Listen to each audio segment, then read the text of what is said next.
Hola, hola, hola, muy buenos mediodías. Mediodías en realidad para quienes nos están escuchando en Argentina, sobre todo a través de Radio 10, pero nos escuchan, como bien decíamos siempre, en todos lados. Estamos hasta en La Sopa, Canal Red, estamos en Radio Pichincha, en Patria Nueva, Bolivia, estamos en todos lados, así que los saludo al resto que no nos está escuchando en el mediodía frío, frío, porteño de Buenos Aires, Argentina también los saludo.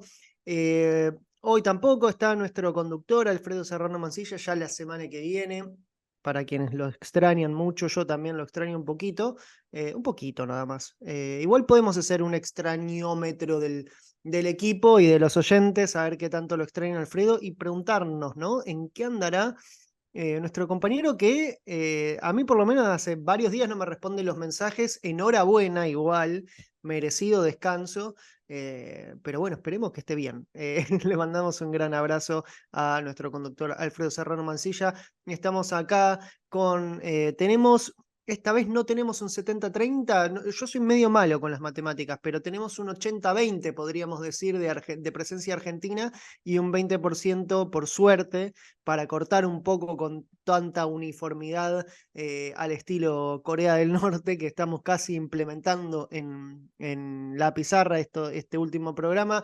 Volvió y la tenemos de vuelta a nuestra queridísima compañera Gabriela Montaño y arranco el programa saludándote. ¿Cómo estás, Gaby? ¿Cómo estás, Lean? ¿Cómo están, equipo?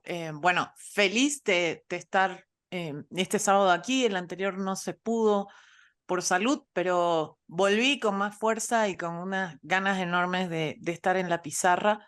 eh, Saludar a toda la gente que además nos sigue, nos manda mensajitos, nos llama al orden, nos corrige, Nos nos muestra corrige, exactamente. cariño. Así que bueno, yo en La Paz, en una La Paz también algo fría, pero muy soleada, así que feliz.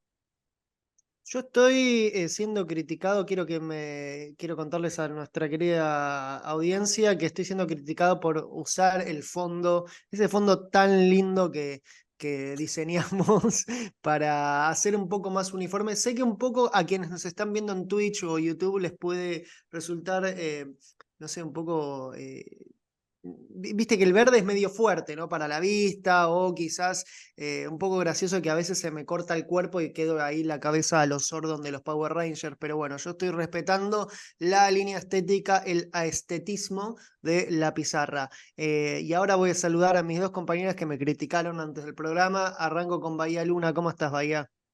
¿Cómo va, equipo? Un nuevo sábado. La verdad es que este frío y el invierno no trae, digamos, la verdad es que yo soy bastante team verano y no es el clima Sí. que me pone de mejor humor. Pero la verdad que la pizarra y estar con ustedes hablando de política internacional sube claramente las expectativas del sábado, así que estoy muy contenta. Extraño a Alfredo, es verdad, se desconectó. No responde los mensajes, podemos hacer una encuesta en redes a ver dónde está y por qué no está respondiendo. Es el único que pudo desconectar completamente. Yo no sé si ustedes en vacaciones pueden dejar de responder directamente, es muy difícil y Alfredo lo ha logrado, así que vamos a estar hablando de América Latina en la vuelta al mundo y también teníamos pendiente el personajazo de Colombia, Gaitán. ¿Qué implicancias tiene y qué importancia tiene para la Colombia actual?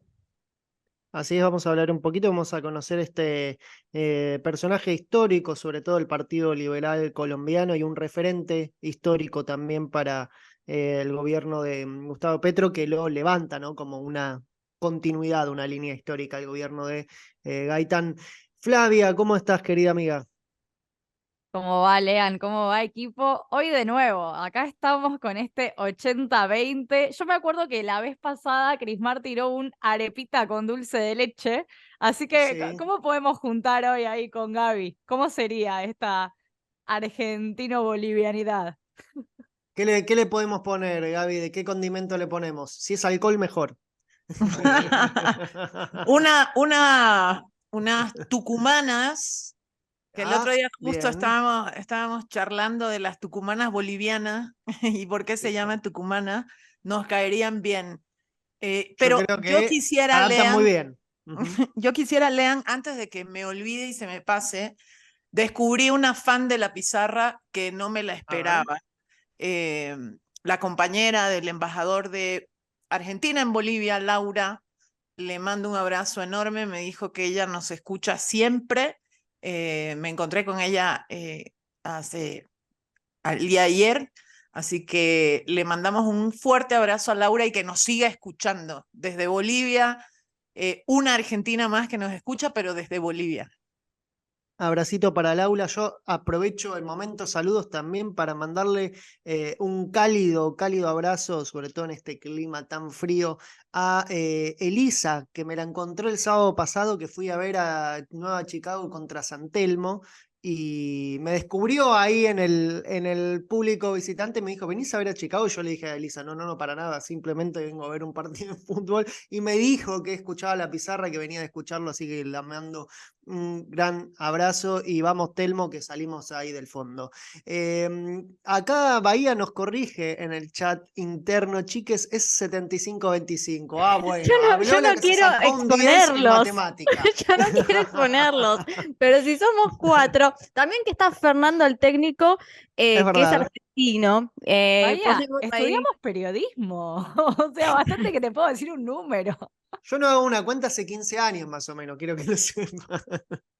Pero bueno, viene ahí por la corrección, 75-25. En realidad, si incorporamos a Fer, sería un 90-10. Sí, ¿no? No. No, sí es Pasemos otro 75-25. tema porque ya No, se si Pasamos a complica. otro si tema. metemos a Fer es un 80-20. Si Ahí no, está, es es un verdad. 75-25. Fer aporta su 5% de argentinismo ahí para arrinconar a Gaby. Bueno, suficiente por este momento de cuentas matemáticas que no quiero seguir pasando vergüenza frente a nuestra querida audiencia. Arrancamos el programa. Y ahora nos vamos para Guatemala, como bien habíamos prometido al inicio del programa. ¿Por qué? Porque el miércoles un fallo judicial ordenó suspender en su momento la personería del Movimiento Semilla, que es el partido que lleva a Bernardo Arévalo como candidato a la presidencia en Guatemala y que entró sorpresivamente, según algunas encuestas, porque lo daban octavo, séptimo, noveno en algunas encuestas. Bueno, finalmente desplazó de ese lugar en el que supuestamente se iba a colocar la hija del exdictador Efraín Ríos Montt, Suri Ríos, y se va a enfrentar a Sandra Torres, la candidata del UNE, en el balotaje. Pero el candidato a presidente, Bernardo Arévalo, denuncia una intromisión de parte del Ministerio Público. A ver, esta suspensión que promovió la denuncia del Ministerio Público a un partido en medio de unas elecciones no tiene precedentes en Guatemala, y algunos lo han catalogado como un intento de golpe electoral. Vamos a escucharlo al candidato a presidente por el Movimiento Semilla, cómo describía la situación. Viendo los despropósitos que causa la desesperación de quienes sienten que se les acaba el negocio que han venido cultivando durante décadas, el negocio de la corrupción ejercido desde la política, esta acción de judicialización que lanza el Ministerio Público a través de un juzgado, que es el juzgado que es usado normalmente para la conducción de este tipo de operaciones espurias, no cambia, sin embargo, el elemento central, y es que, de acuerdo, y tal y como lo dijo el Tribunal Supremo Electoral, estamos en la segunda vuelta. Los resultados de la primera vuelta han sido certificados. Ahí lo escuchábamos en una entrevista que brindó al canal CNN Bernardo Arévalo. A ver, la denuncia que hacía el Ministerio Público al Movimiento Semilla es que era para investigar la supuesta falsificación de firmas de unas 5.000 personas que habrían sido afiliadas al al movimiento Semilla. Hubo también un intento de avasallamiento del Ministerio Público también al Tribunal Supremo Electoral, hubo un allanamiento con un despliegue casi cinematográfico, con fiscales armados cubriéndose la cara, con pasamontañas, la verdad, muy extraño lo que está ocurriendo en Guatemala. Podemos decir que hay una clara intención quizás de ciertos sectores, sobre todo provenientes del gobierno, de no querer aceptar los resultados de las urnas. Gaby, ¿cómo la ves vos? Sí, es muy preocupante, Lean, sobre todo porque la norma, la ley en Guatemala establece que no puede anularse la personería jurídica de un partido cuando se está en pleno proceso electoral. Por lo tanto, también hay normas que se estarían contraviniendo. Y fue casi una carrera contra el tiempo, quién anunciaba primero qué cosa, porque cuando el Tribunal Supremo Electoral estaba a minutos de, digamos, anunciar ya la segunda vuelta, aparece el juez determinando la anulación de la personería jurídica de Semilla en cuestión de minutos. Y entonces, claro, uno dice ahí, realmente se está poniendo en una situación muy compleja la democracia guatemalteca, pero con ella la democracia en el continente. Y aquí ni siquiera estamos hablando, hay que decirlo, de opciones políticas que sean de izquierda, de derecha, ¿no? Aquí estamos hablando simplemente de los dos partidos que ambos probablemente tienen una identidad más de derecha que nada, una más de centro, otra menos, pero estamos hablando de la democracia. Es más, inclusive personeros de Estado de Estados Unidos se han pronunciado en relación a esto y también lo han hecho algunos estados de la Unión Europea mostrando su preocupación por lo que está sucediendo en Guatemala, ¿no? Algo que también pasa en Guatemala, y estuve hablando hace poco con varios amigos guatemaltecos para intentar justo comprender un poco esta situación y sobre todo lo que está sucediendo ahora de cara a la segunda vuelta, es que, y creo que un poco vos lo analizaste, Lean, en otro momento cuando hablamos y empezamos a hablar de las elecciones en Guatemala, nadie daba nada por Semilla, nadie pensó que Semilla podía llegar a una segunda vuelta, nadie pensó que podía estar en el momento y en el lugar en donde está ahora. Entonces también creo que todo lo que está sucediendo ahora es por, para intentar justo impedir que el partido que puede llegar a ganar las elecciones, o sea, que está efectivamente en una segunda vuelta, lo logre. No sé si recuerdan que previo a las elecciones en Guatemala hablamos mucho de vetos a los candidatos que se iban a presentar, se bajaron muchos candidatos, el Tribunal Supremo Electoral Tres vetó vetos muchas de muy estas importantes hubo, sí. candidaturas.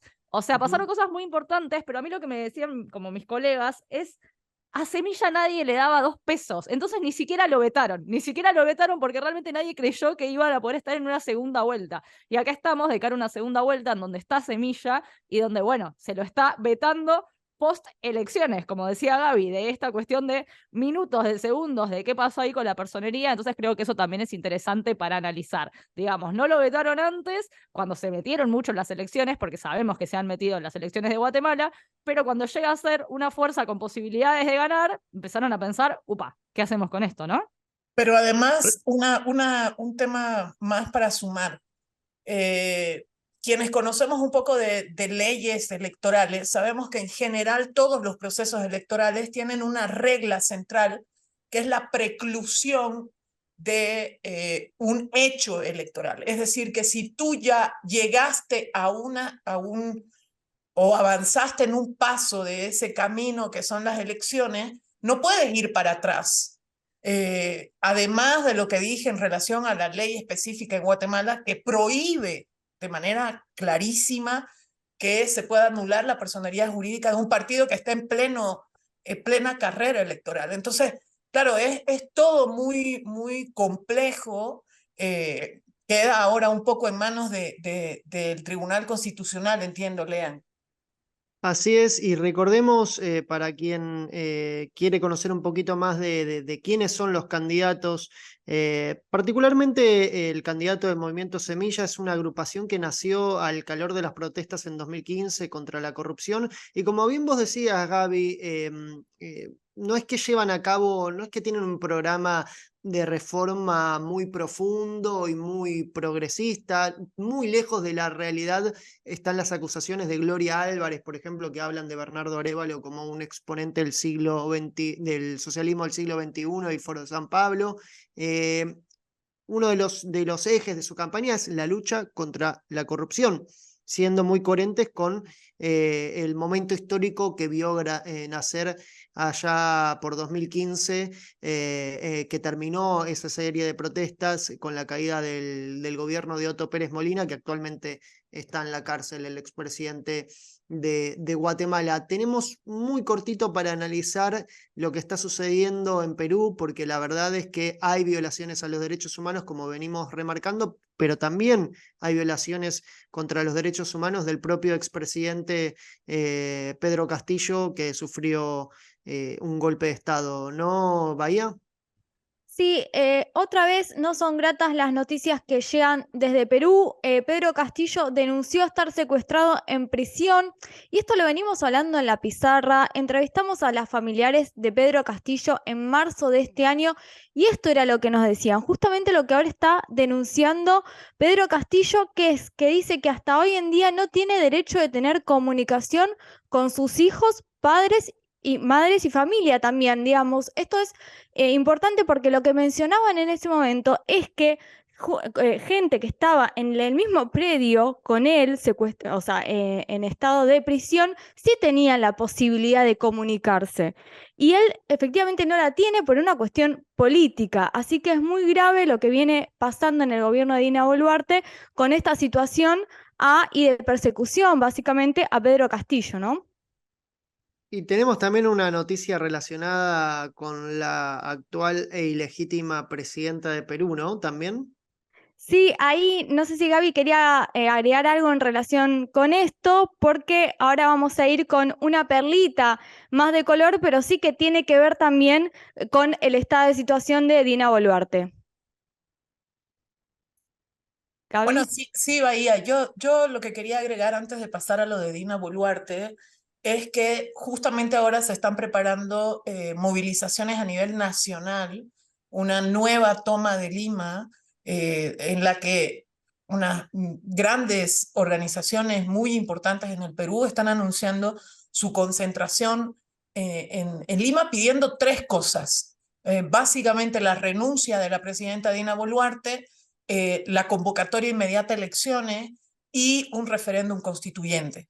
Y entonces, obviamente, no nos parece casual tampoco que se vayan agudizando esos síntomas de irrespeto a los derechos humanos y esperemos que durante las movilizaciones no hayan más muertos como vivimos a finales del año pasado y principios de este año en Perú. Nos quedamos en Perú porque nos quedó pendiente la perlita de la presidenta Dina Boluarte, Bahía. Teníamos una perlita. Ustedes el programa pasado me acusaron de robar frases de Charly García, pero yo la verdad nunca me adjudiqué la propiedad de las mismas. Resulta que denunciaron a Dina Boluarte, la actual presidenta de Perú, plagió un libro que incluyó en su currículum. Chicos y chicas, pero no es Eso que sí que es plagio. pero no es que plagió una frase, fue el 55% del contenido del libro, no le ha cambiado ni las comas a esta mujer, justamente en relación con lo que veníamos hablando en la sección anterior, cuando veníamos antes del corte, ¿no? Sobre derechos humanos, lo incluyó la mandataria en una publicación en un currículum cuando buscaba acceder a un cargo público en 2007. Y se va a iniciar seguramente una investigación en relación con este tema porque es absolutamente grave, ¿no? El 55% de un libro plagiado sobre derechos humanos de Dina Boluarte, inesperado, diríamos, ¿no? Inesperado, la verdad, no deja de sorprendernos, ¿no? Ahora con las estos ribetes de falsedad intelectual que tiene el gobierno de Dina Boluarte. De Perú nos vamos para Brasil, porque una de las noticias más impactantes de esta semana es que Lula sigue avanzando contra los vestigios, de forma muy firme, contra los vestigios del entramado institucional y creó Jair Bolsonaro, y cerró, por ejemplo, el programa de escuelas cívico-militares.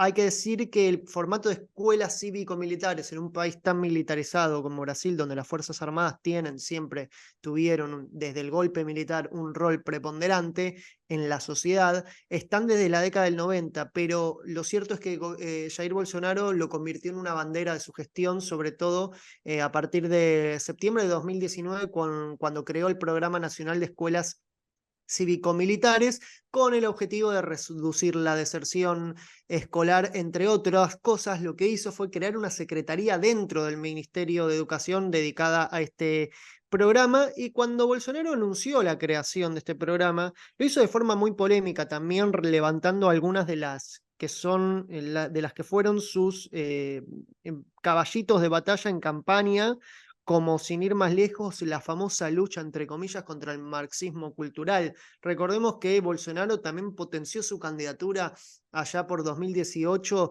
a través de uno de los grandes bulos de la historia de la política regional, que era la campaña contra el famoso kit gay. No sé si recuerdan, que nunca existió. Bueno, en fin, ahí se había generado todo un clima en el cual decían que en las escuelas se adoctrinaban con ideología de género y con marxismo cultural. Bueno, supuestamente, según Jair Bolsonaro, este programa venía a desterrar el marxismo cultural y que las escuelas dejaran de formar militantes políticos. Una chantada, hay que decirlo. Jair Bolsonaro está teniendo muchos problemas con la justicia, porque ahora un senador también podemos decir, de mucho más cercano a él ideológicamente que a Lula da Silva, estamos hablando de Doval, denunció que Jair Bolsonaro le había sugerido que pidiera una reunión con el magistrado Alexandre de Moraes, que le grabara la conversación con el fin de inducirlo a aceptar alguna supuesta irregularidad para favorecer a Lula en las elecciones. Bueno, ahora resulta que de Moraes pidió que se investigue este hecho, y obviamente Jair Bolsonaro está negando todo. Hay que decir en este sentido también que Lula estaba avanzando bastante en absorber de alguna forma y de romper un poco la derecha, ¿no? El bloque del Partido Liberal, que de hecho muchos diputados le votaron la reforma tributaria, muchos diputados de derecha le votaron la reforma tributaria que propuso Lula, y ahora también está invitando Lula al Centrão, ese bloque de derecha que controla gran parte del Congreso en Brasil y que siempre es una pieza clave desde, sobre todo, de la década de los 90 hasta el día de hoy, para la supuesta gobernabilidad en Brasil. Bueno, invitó a un miembro, un integrante del Centrão, más precisamente del Partido Unión Brasil, a sumarse al gobierno. Finalmente se suma el diputado Celso Sabino como ministro de Turismo. A ver, el Centrão exigía un lugar un poquito más alto. De hecho, le había exigido a Lula da Silva que le den el ministerio que controla, por ejemplo, el Plan Bolsa Familia. Obviamente Lula dijo, ese ministerio el Ministerio de Desarrollo Social habló, ese ministerio no se negocia, pero lo cierto es que sí, ahora formalmente forman parte del gobierno. Es un sector de la derecha bastante importante, que le garantizará supuestamente cierta gobernabilidad y avance de las leyes y reformas que proponga Lula en el Congreso, garantizándose de alguna forma su apoyo. ¿Cómo ves este escenario, Gaby, en el cual parece Bolsonaro retroceder en la interna de la derecha y Lula avanzar con una especie de política de negociación y cooptación? Bueno, yo creo que eso empezó inclusive antes de las elecciones, Lean, ¿no? Digamos, esa postura táctica de Lula, y creo que se está profundizando. Ahora, lo que está clarísimo es que, a pesar de que él está buscando llegar a ciertos acuerdos con algunos elementos de la derecha, sí es muy firme en la implementación de políticas públicas que le prometió a la gente y que la gente está esperando de Lula da Silva y que votó por eso por Lula da Silva. Y entonces él ha sido muy firme durante el intento de golpe de Estado, ha sido muy firme en la implementación de políticas, y esta que nombraste es una muestra más de eso, el eliminar una lógica de utilización de las escuelas para irradiar ideológicamente posturas que son hasta de ultraderecha o que eran hasta de ultraderecha en Brasil.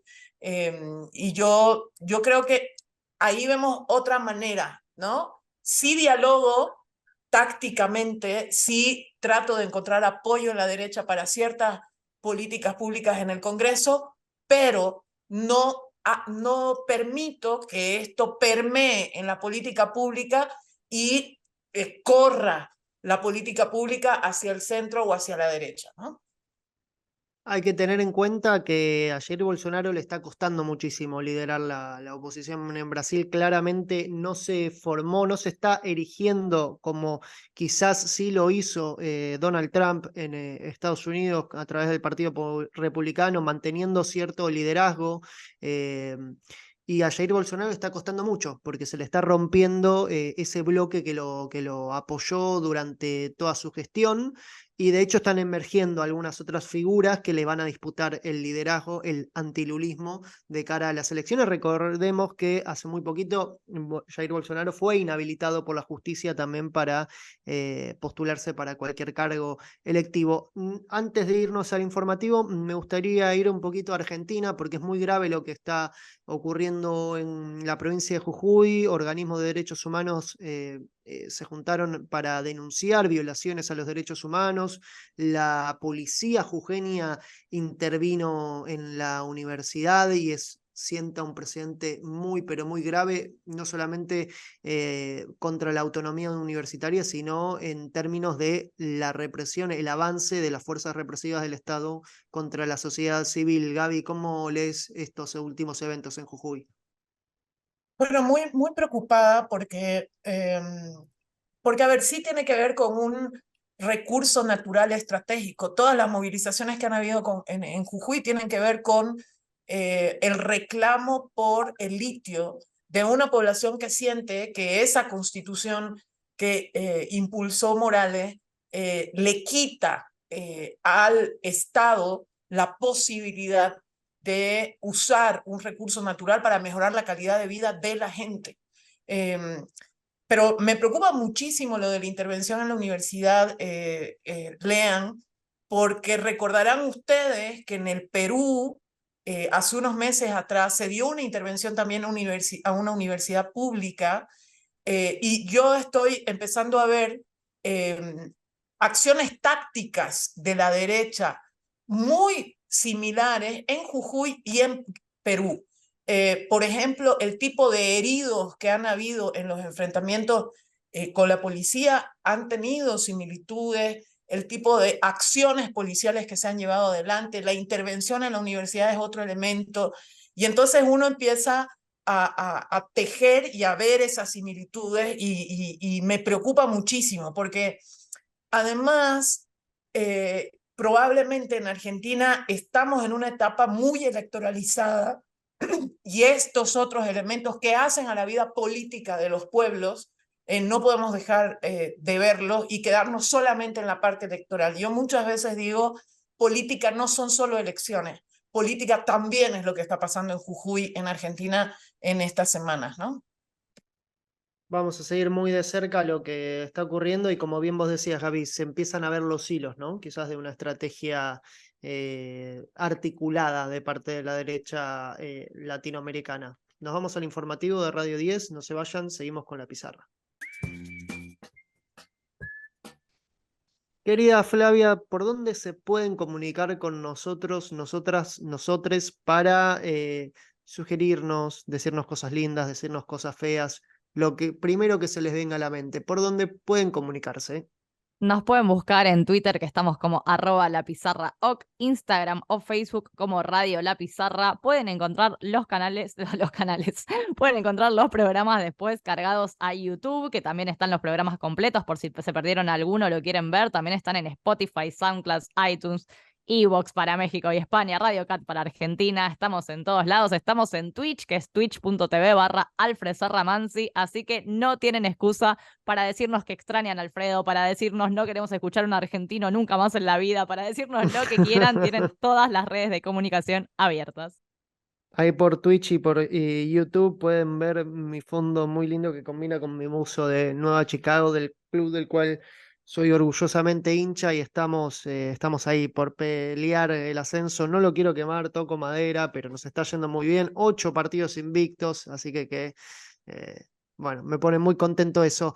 Ahora sí, no vamos a hablar de fútbol, no nos vamos a meter en fútbol y política el día de hoy, pero sí nos vamos a hablar de una figura que a nosotros al menos nos causa un poquito de curiosidad, ¿no? ¿Cómo nace la figura y cuáles son las funciones que tienen las parejas de los y las presidentas, presidentes? Estamos hablando de esa figura rara, media nebulosa llamada primera dama, primer caballero. Flavia, ¿qué nos puedes contar sobre esta figura bastante curiosa? Bueno, efectivamente, Lean, vamos a hablar y hacer una columna sobre primeras damas y primeros caballeros, no solo de América Latina, sino también del mundo, de dónde viene, a qué se remontan. Y primero les empezaría haciendo una pregunta a Bahía, a Gaby, incluso a vos. ¿Qué función, qué rol creen que tiene una primera dama o un primer caballero? ¿Lo vinculan a algo específicamente? ¿Creen que no hacen nada? ¿Es un florero? Bahía, Gaby. Adorno. Yo Leandro otra tira cosa no se me adorno. ocurre. Sí. Gaby. Bueno, yo tengo en mente, ahorita se me vienen en mente 2 experiencias. En Bolivia no se asumió la figura de primera dama, o sea, se la rechazó durante todo el gobierno de Evo Morales. En algún caso antes, cuando había un presidente que no estaba casado, lo asumía alguna familiar, hija, hermana o algo así. Evo se resistió a hacerlo. Y bueno, la pareja de Gabriel Boric en Chile, que también se ha resistido a esa figura y le ha cambiado la tónica totalmente. O sea que a mí me ha tocado en experiencia propia estar unos días transitoriamente en la presidencia de Bolivia, y mi compañero en ese momento se reía mucho de esa figura y de lo que le iba a tocar en esos días. Pero, o sea, a ver, yo creo que hay países en los que manejan muchísimos recursos, compas. O sea, no es Sí, solamente una así cara, es. manejan mucha plata, y desde ahí, dependiendo de cómo se la quiera administrar, se puede hacer muchas cosas para bien y para mal. De hecho, hay Totalmente, países bueno. en los que tiene rango ministerial, ¿no? La figura Exacto, de la primera exacto. dama, el caballero. Hay de todo y vamos a empezar un poquito contando de dónde viene el término primera dama, primer caballero. Lo primero que tengo que contar es que obviamente es un término súper viejo que se fue arrastrando en la política y que no hay tanto consenso sobre de dónde nace específicamente la figura de la primera dama o del primer caballero. Se dice que está basado en el rol de la reina o rey consorte de las monarquías europeas. Vieron que está siempre como, bueno, quien efectivamente asume su reino o rey consorte. Pero también dicen algunos historiadores que en realidad el rol tiene que ver más con la república que con la monarquía, que se considera al presidente o presidenta como el primer ciudadano, por lo cual su mujer o su esposo pasa a ser primera dama o primer caballero de la república. Acá tenemos un poquito de dónde viene esta figura que genera un poco justamente de debate. Las preguntas es específicamente, como estábamos hablando, ¿qué hace una primera dama o un primer caballero? Si tienen algún rol, si tienen que no dedicarse a algo. Y como decía Leandro, esto varía de país a país. En varios países tiene como una cierta función altruista el de la primera dama, ¿no? Sobre todo acá sí vamos a hacer énfasis que por lo general es en el caso de las mujeres, tiene como algún rol de beneficencia, quizás. Sí, como Hay otros. alguna fundación a su cargo, esas Exacto, cosas, siempre hay ¿no? fundaciones, ¿no? Como el nombre fundación, algo por ahí hay. Ojo, puede haber de las buenas. La Fundación Eva Perón también fue la fundación de una primera Claro. dama. Pero bueno, efectivamente algo por ahí hay. Otras y otros no se dedican a nada, tienen efectivamente el rol de acompañante, como dice Leandro, y hay alguna gran parte que sí ejerce una función ejecutiva, o sea que son parte del gobierno y que tienen, digamos, que hacerlo de determinada manera, que efectivamente, bueno, tienen que llevarlo adelante. Vamos a ver algunos ejemplos para seguir con la columna en Dale. Latinoamérica y en el mundo. Lo primero que quiero empezar es con Lorena Ponce de León, que es la expareja de Luis Lacalle Pou, y quiero decir que era expareja al momento que hicimos esta columna, después se amigaron y hace 2 días, se volvieron a separar. No, así no se puede. Con esa inestabilidad emocional, hermano, no podés gobernar un país. O sea, Tenés crisis hídrica, en primer lugar. Después tenés un sismo en Canelones. Un sismo en Y ahora Canelones. Encima, ¿Dónde la ni viste? siquiera tenés estabilidad sentimental. No, la verdad que el peor momento de la vida para Luis Lacalle Pou. Lacalle Pou no está pasando definitivamente. No quiero estar en su lugar. No está pasando definitivamente un buen momento. Pero bueno, efectivamente se separó de quien fue su primera dama, Lorena Ponce de León, efectivamente. Ya se habían separado en plena presidencia. Parece que la campaña presidencial es un momento un poco desgastante para la vida privada y, como dice Lean, lo que está sucediendo en Uruguay también es algo que efectivamente creo que ha desgastado por lo menos la pareja de Lacalle Pou. Pero vamos un poquito a contar qué hacía Ponce de León. Primero, contrajo matrimonio con Lacalle Pou en el año 2000, ya habían atravesado una separación en 2011, luego una separación en 2022, luego esta nueva separación ahora, que se dio La después cuarta de es la haber vencida. Sí, ya está, la tercera es la vencida. Ya está, muchachos. Y Dejen de bueno, intentarlo. No hay volvieron a amor ahí. Salí de separarse. ahí, hermana. Y eso lo intentan. Ponce de León es paisajista, estudió en el colegio alemán primero y en la escuela italiana, y conoció a su marido, bueno, o ex marido en este momento, cuando él aún no había terminado Derecho y ella tenía 16 años. 5 años más tarde se reencontraron en un asado, 9 meses después le propuso casamiento, y en el caso de Ponce de León, ella sí se dedicó a la beneficencia, como veníamos hablando, un poco esto de lanzar programas, fundaciones y tal. A finales de marzo de 2020 había lanzado un programa que se llamó Sembrando, que tenía como objetivo dar apoyo a emprendedores después de la crisis de la pandemia, y en 2022 lanzó un programa que su nombre es cuanto menos llamativo, que es Belleza por un Futuro, que era una iniciativa conjunto de Sembrando con L'Oréal, que tenía el objetivo de enseñar oficio y brindar a mujeres privadas de la libertad herramientas para desempeñarse como peluqueras y así después que puedan tener o conseguir un trabajo una vez egresen de los centros penitenciarios. Así que tenemos un poco ahí de... Yo le quiero dar un consejo a ambos. Larga tu toxi. Loli, larga tu toxi, Luis. Larguen, suelten ahí, no es por ahí, no hay más amor. Hay que entender a veces que el amor se acaba y puede pasar en medio de una Esta es la tormenta. nueva versión de Leandro Álvarez y Hablando con el Corazón. Sí, No, con el corazón increíble. abierto. Sí. La Luis, columna yo sé viró que me de estás tema, escuchando. ¿no? La columna cambió el eje Se pone principal, psicoanalítica la digamos. columna. Sí. Cambió el eje, yo sé que queda poco tiempo, no sé por dónde quiere que vayamos, Leandro. Nos vamos a Argentina, nos vamos a Chile. Yo quiero irme a a un ejemplo contrario, ¿no? El de Chile, porque ahí hubo muchísima repercusión, ¿no? Con la figura y muchísima controversia. Bueno, efectivamente, en Chile, primero vamos a aclarar algo que lo estuvo contando un poquito Gaby, pero en Chile hubo un cambio justo desde la presidencia de Gabriel Boric, cuando su esposa, la primera dama, dejó de ser primera dama porque renunció a este cargo. Irina Caramanos asumió el 11 de marzo pasado. Primero, en realidad, asumió la coordinación sociocultural del gobierno chileno. ¿Por qué? Porque en Chile, la primera dama hasta este año era justamente la directora del área sociocultural de la presidencia. Pero en parte de la campaña de Boric se había hablado un poco de que la primera dama era un rol arcaico, que con todo el feminismo, todo el empoderamiento de la mujer, tener este rol, digamos, no tenía mucho sentido. E Irina, antes de asumir como la coordinadora sociocultural del gobierno chileno, que como cuento venía siendo el rol que desempeñaba la primera dama, ya había dicho que pretendía asumir distinto, que pretendía cambiarlo y que pretendía renovar este espacio. O sea, ella quería seguir con el movimiento feminista y decir que su compromiso era renovar ese espacio.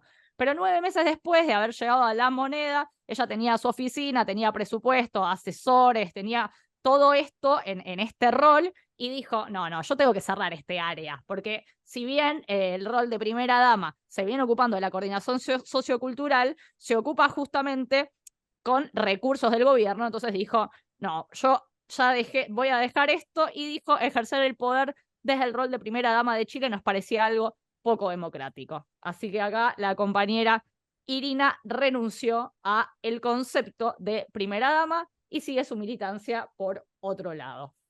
Yo he Y tenido la hablando de... oportunidad, Sí, Fla, perdón, Lean, de sí. conversar esto en persona con Irina.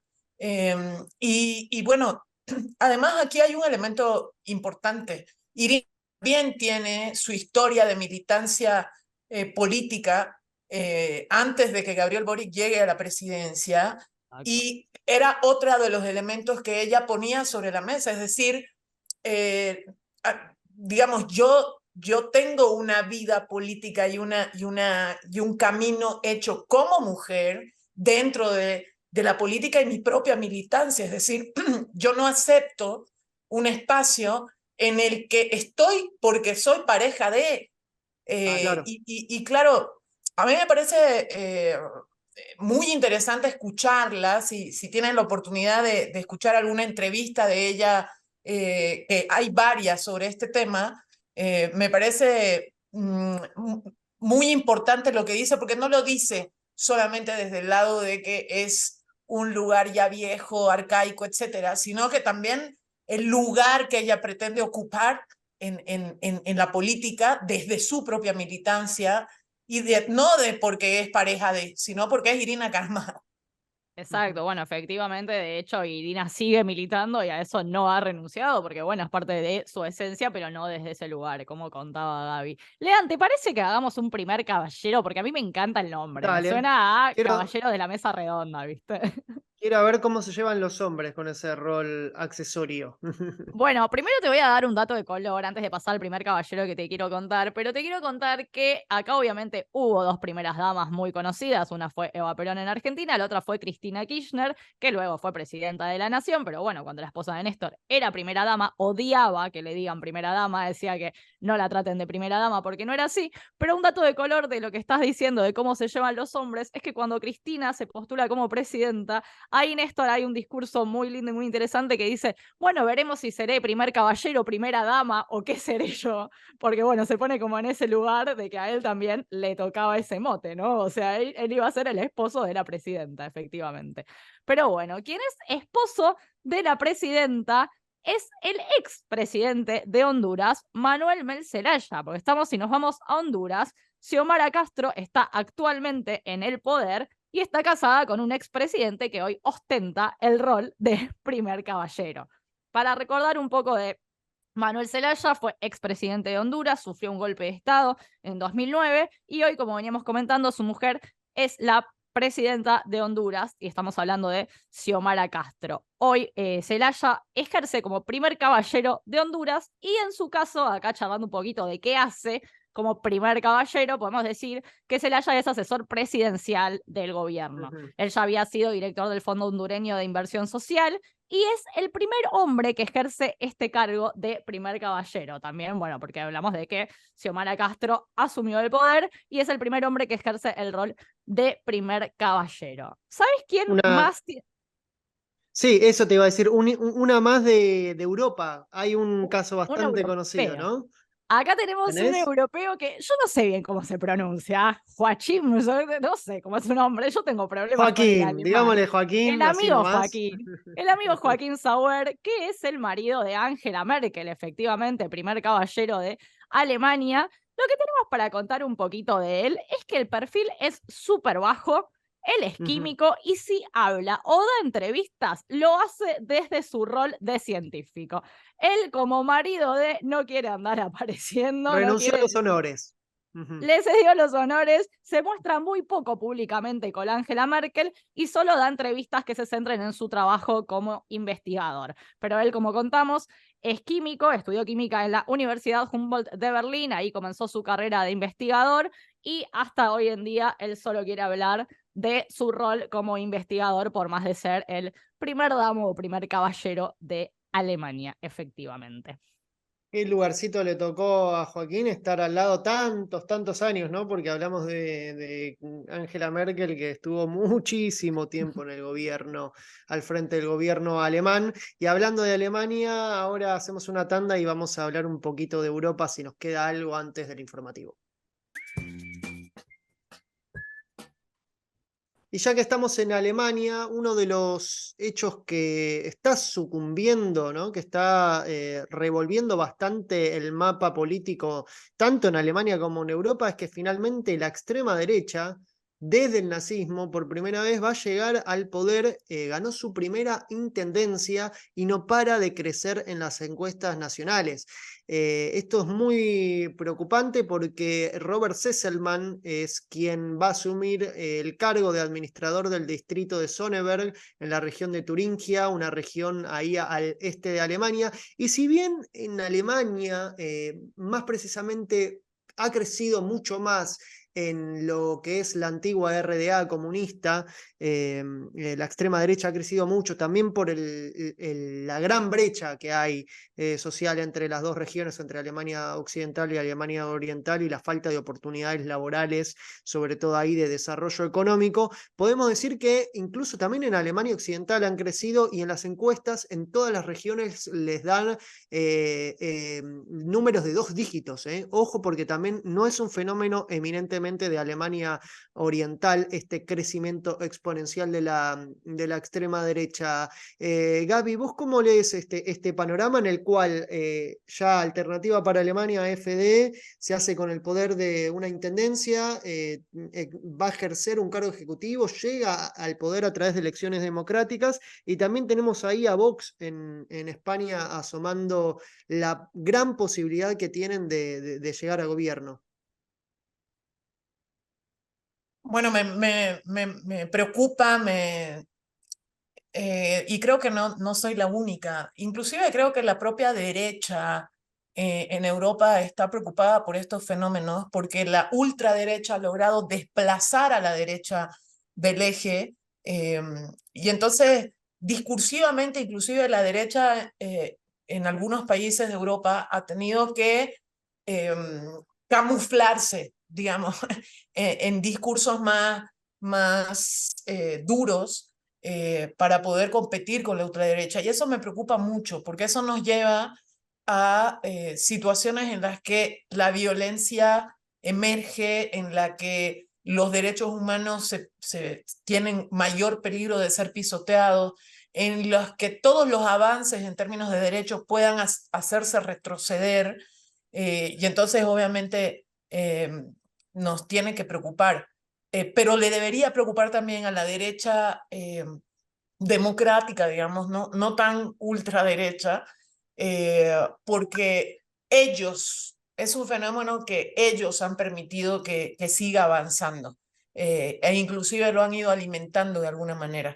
Así que sí, obvio, hay que estar atentos. Yo veía esta semana y lo planteamos como un posible tema, pero yo lo lanzo ahora. Yo creo que el producto de esa ultraderecha también hace que en lugares como Italia esta semana se haya dado un fallo judicial que es absolutamente absurdo, que pone en tela de juicio un abuso sexual contra un adolescente de 17 años, diciendo que el toqueteo que le había hecho un hombre de 60 y pico años no era abuso porque no había pasado más de 10 segundos. O sea, digamos, ahora resulta que el abuso tiene un tiempo límite para poder ser establecido como abuso. Es una locura. Eso es a lo que le tememos quienes luchamos en el mundo entero por los derechos humanos, por los derechos de las mujeres, a que esas situaciones se empiecen a dar en escenarios donde la ultraderecha crece, avanza y tiene poder, ¿no? Sí, así es como la extrema derecha va corriendo el umbral, ¿no? de las democracias y sobre todo es este sector de la derecha democrática la que le abre la puerta, ¿no? a su agenda y también a sus propios gobiernos, porque en países donde se rompen los bipartidismos, en Europa, por ejemplo, en España, en los regímenes parlamentaristas necesitan como la coexistencia, la colaboración y la incorporación de estas fuerzas extremas y prefieren negociar y pactar con las extremas derechas que con otros partidos democráticos. Y así es como la derecha democrática discursivamente se va pareciendo cada vez más a la extrema derecha y es muy difícil diferenciarlo, ¿no? Caso del PP liderado por Feijóo y Vox, que claramente ahí vemos como Vox ganó una batalla discursiva e impuso agenda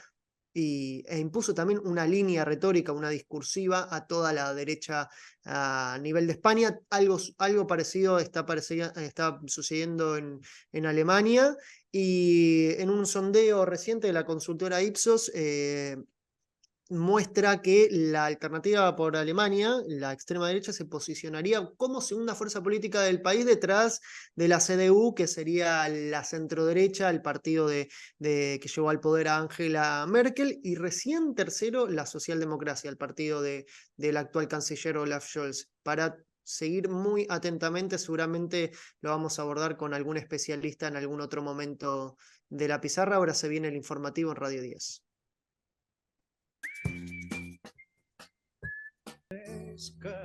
Y lo prometido es deuda. Lo habíamos vendido el programa anterior y no llegamos por el tiempo, pero esta vez sí lo cumplimos. Vamos a hablar, Bahía Luna nos tiene preparado un perfil de Jorge Gaitán. Para muchos que nos están escuchando en estos momentos, no les suene quizás, a muchos no les suene quizás demasiado el nombre de Jorge Gaitán, pero estamos hablando nada más y nada menos de una de las personalidades de la política más importantes, por lo menos del siglo XX de Colombia, y es sin dudas un referente del actual Partido Liberal, y lo ha levantado también este último tiempo, lo ha reivindicado Gustavo Petro.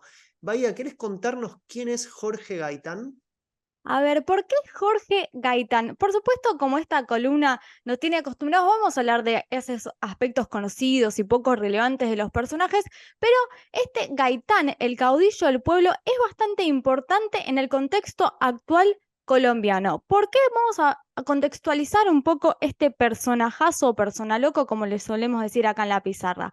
A ver, este año tuvimos una entrevista con Gustavo Petro en abril y también nos comentó y en esta entrevista dijo que la construcción de las reformas que se están llevando a cabo en Colombia las hacen las movilizaciones populares, el pueblo en las calles, tal como también planteaba en parte el legado de Gaitán en este sentido. También hace 2 semanas hablábamos con Mafe Carrascal, parte del miembro de Cámara de Representantes de Colombia, y ella también nos expresaba la importancia que es llevar adelante la reforma laboral, ¿no? Derechos adquiridos que se habían o que habían ocurrido en Colombia, que hoy y también por parte de las políticas neoliberales y de las gestiones anteriores se han ido como en detrimento, ¿no? Había cuestiones laborales como la jornada de 8 horas, también ella nos comentaba esto de la importancia de contemplar el trabajo nocturno como tal. Entonces son cuestiones que nos venían planteando ya Gaitán, que parece una persona más histórica, que son realmente actuales. Antes de ir a los datos más pintorescos, vamos a los principales legados, ¿no? Él fue ministro de Trabajo, de Salud y luego ministro de Educación de Colombia, y en su paso por esos ministerios estableció programas que incluso hoy parecen muy progresistas, ¿no? La alimentación escolar, la jornada laboral de 8 horas, también promovió una reforma educativa laica. La Iglesia hasta ese momento tenía el control total de la educación pública. Se destacó en su papel como abogado militante que lo llevó a obtener el prestigio como defensor de causas populares, y hay algunas causas muy emblemáticas, ¿no? Como una masacre ocurrida contra trabajadores y trabajadoras de una empresa, Tropical Fruit Company, que justamente esa masacre se conoció por las denuncias de Gaitán y él fue el abogado querellante con una posición clara antiimperialista y de defensa de las y los trabajadores, ¿no? Los relatos de esa masacre y los alegatos de esa querella son excelentes piezas políticas. Puso de manifiesto la importancia de la protesta como arma política, también esto en función de lo que decía Petro, y otra cuestión que no es menor, que en 1934 Gaitán planteó en la Cámara de Representantes la necesidad de otorgar la igualdad de derechos políticos sociales a las mujeres, ¿no? Entonces, en este sentido, la parte más política sí nos parecía importante recordar el legado de Gaitán, que también lo retomó Gustavo Petro hace algunos meses cuando se cumplió un aniversario de su muerte, porque es importante para la historia colombiana y justamente para el proceso de cambio que está llevando Petro adelante. Totalmente, Así es que ubicarse en una línea histórica, ¿no? En un país en el cual el progresismo y la izquierda le ha costado mucho llegar al poder. Encontrar una figura como Gaitán sirve para, de alguna forma, plantarse como heredero legítimo, ¿no? De ese legado. efectivamente, pero por supuesto, este es un personajazo, por lo cual también tiene datos curiosos, poco conocidos y fundamentalmente nada importantes. Así que los vamos a mencionar también porque esta es parte de la columna de los Vamos a personalocos. jugar un poquito con eso, Vamos a dale. jugar, ¿sabes qué? A Gaitán le gustaba, era fanático, esto es realmente llamativo, del tejo. O sea, hay que ser apasionado del tejo, ¿no? Porque la verdad es que este juego autóctono muy popular y hacía Es campaña. deporte, el tejo es deporte popular en la Es de costa Mar del atlántica. Plata, o sea, O sea, marplatense de alma, nació en Mar del Plata. Sinónimo, total. pero Bueno, la yo no sé si Gaitán estuvo en Mar del Plata, Fla. Para mí que sí. Me lo Para estoy mí que sí, se llevó imaginando la ahora idea. jugando al tejo en Mar del Plata. y Ahora hacía me campaña. va a tocar ser el 25% del resto de Latinoamérica frente al 75% argentino que cree que el tejo solamente se juega en Mar del Plata y en Argentina. Efectivamente, quizás de niño vino a Mar del Plata y bueno, se enamoró del tejo. Lo que es también llamativo es que a su gente más cercana conserva sus tejos, o sea, no es que le dejó libros, no, le dejó el tejos a sus amigos más Su cercanos. patrimonio más querido es el tejo, entonces. Claro. Un gusto particular, Gaitán y el deporte, un hombre muy deportista, él tenía esta frase que era mente sano, cuerpo sano. Bueno, Gaitán hacía gimnasia, salía a trotar, caminar, subía montañas, bueno, toda la cuestión de la gimnasia y el deporte, él la tenía como muy afilada, y también otra cuestión que se caracterizaba por vestir trajes bastante estridentes, si lo buscan en Google o si ven fotos, era particular por sus trajes y su forma de vestir. Vamos a poner algunas fotos en redes sociales de Gaitán jugando al tejo, por supuesto, porque hay un millón, o sea, hasta hizo campaña con eso, y también, por supuesto, de sus trajes. Su historia de amor, porque acá también nos interesa el amor, ya es como la segunda parte de la historia de Loli y de la calle Pou. A ver. Esto es polémico porque también da Relación otra tóxica la situación. de Gaitán, ¿no? Sí, porque, a ver, esta quizás es la parte más polémica de Gaitán, hay que decirla. Él se enamora de una fanática, lo cual Ok. es como medio enamorarse de uno mismo, ¿no? Porque enamorarse de un fanático, la cuestión de fanático en el ser humano es un poco rara, ¿no? Como está bueno que alguien te diga, Sí. che, esto no estuvo tan bien. Nunca estar con un groupie, jamás. Claro, con todo lo que nos equivocamos, mirá si vamos a estar con un fanático. Así que la cuestión es que se ve que tenían amigos en común, él pidió que se la presentaran y ella le dijo, Gaitán, ya vos te conozco más que a vos mismo, porque te sigo de Tengo un cemento. autógrafo tuyo. Claro. Una foto. Bueno, él le invitó a su casa a tomar algo, la típica, bueno, una historia bastante conocida, después hizo un viaje y la volvió a llamar porque la recordaba mucho y finalmente se casó con ¿La Amparo invitó Jaramillo. a jugar al tejo? Primera cita. Seguramente. Si quieren, vamos cerrando con. Yo voy a poner ahí mi observación, Bahía. Yo creo que todos los enamoramientos tienen un poquito de fanatismo. O sea, si no te inspira lo que hace el otro o la otra, no te enamorás tanto tampoco. O sea, yo no lo veo tan malo como vos lo describías, perdón. No, quizás sonó poco romántico, tenés razón, Gaby. Yo también creo que hay algo del enamoramiento que tiene que ver con la idealización un poco de la otra persona, pero bueno, me pareció lo más llamativo, ya que veníamos hablando bastante bien de Gaitán, poner ahí una tela de juicio en eso. A ver, gustos y comidas. Acá son todas cosas que capaz que Gaby las conoce, pero yo no las A tengo ver, tan los fichadas. platos preferidos, a ver. Los platillos preferidos de Gaitán, la torta de menudo, cuchuco con espinazo, ajiaco con pollo. No eh, conozco nada de todo eso. No, el ajiaco sí. El ajiaco ¿Sí? sí. El ajiaco colombiano, pero qué maravilla. Y otra cuestión también relevante, por supuesto muy relevante para la política colombiana, es que la bebida favorita, no era muy fanático de la cerveza, evidentemente era un tipo muy deportista y muy sano, eran los jugos naturales, el jugo de guayaba en leche eran sus bebidas favoritas. Bueno, Así- bien, banco ese estilo de los jugos así como naturistas, ¿no? Ahí lo vemos a Gaitán con sus gustos. Bueno, la guayaba tiene poderes afrodisíacos, dicen. Mirá, le daba poderes. Creo que la fanática lo sabía, me parece sobre eso. Claro, sabía Quiero tantas fotos cosas. quiero fotos del look, Ahora en nuestra red vamos a subir unas fotos del look de Gaitán y ustedes nos dicen si pulgar arriba o pulgar abajo. Ahora vamos a una pequeña tanda, no sé si te quedó alguito más, Bahía, para cerrar. No, creo que hemos dicho todo de este personajazo. La verdad, sí, lo que quería mencionar es que la columna me ha ayudado nuestro compañero de CELAC, Javier Calderón, al que le agradezco profundamente. Y otra cosa sí que es importante, porque yo le empecé a preguntar algunas cuestiones sobre Gaitán, él lo conoce mucho y ha seguido su trayectoria de cerca, es que no es que ha escrito tanto, sino que era un gran orador, que es un aspecto también importante. Decía buenos discursos, así que también si quieren escuchar discursos de Gaitán los pueden buscar porque era un gran orador.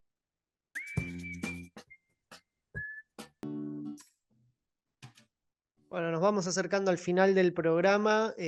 Para quienes recién sintonizan y se perdieron un gran programa, en primer lugar quiero decirles que lo lamento mucho. En segundo lugar, que pueden encontrar nuestro programa en nuestras redes sociales. ¿Cuáles son, Flavia?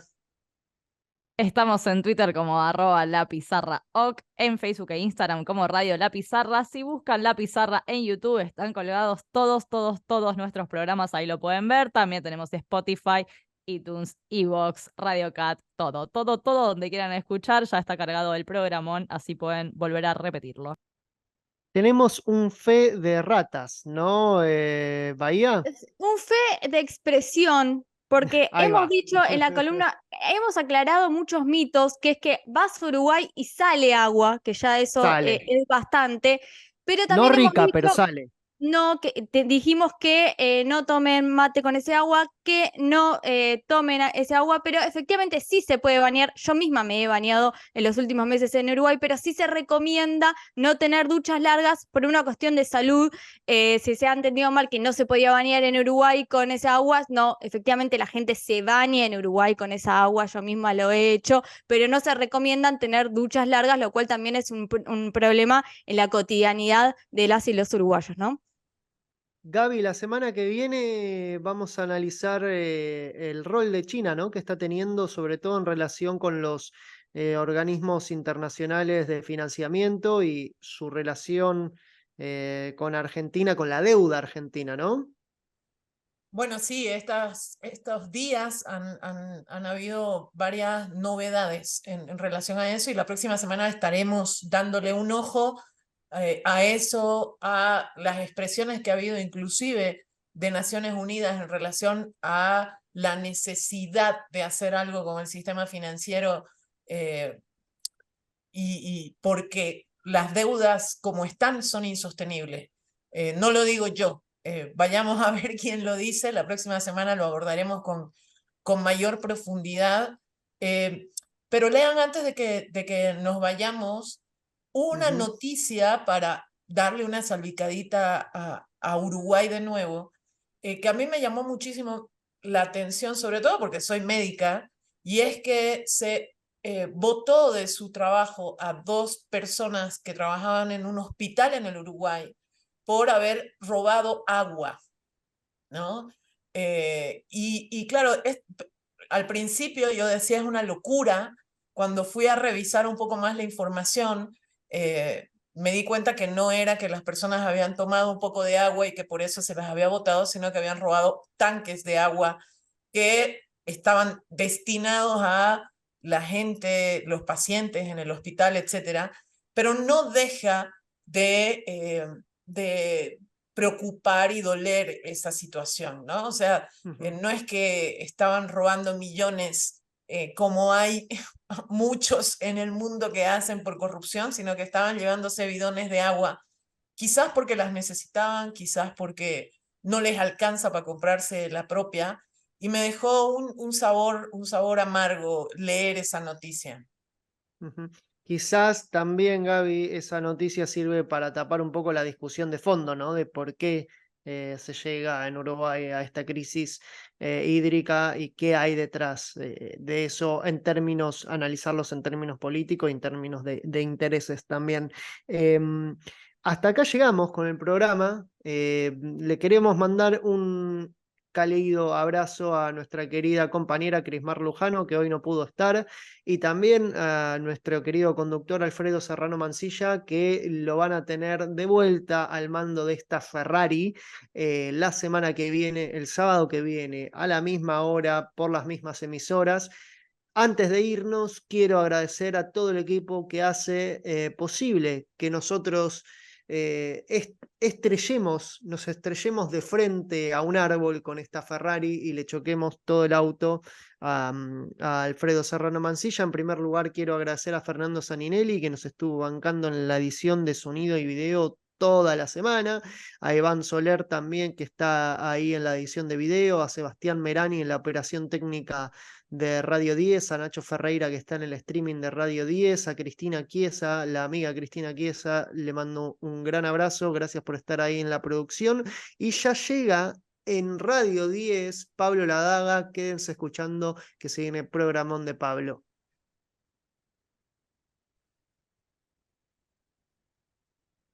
Te extrañamos, Alfredo, es lo último.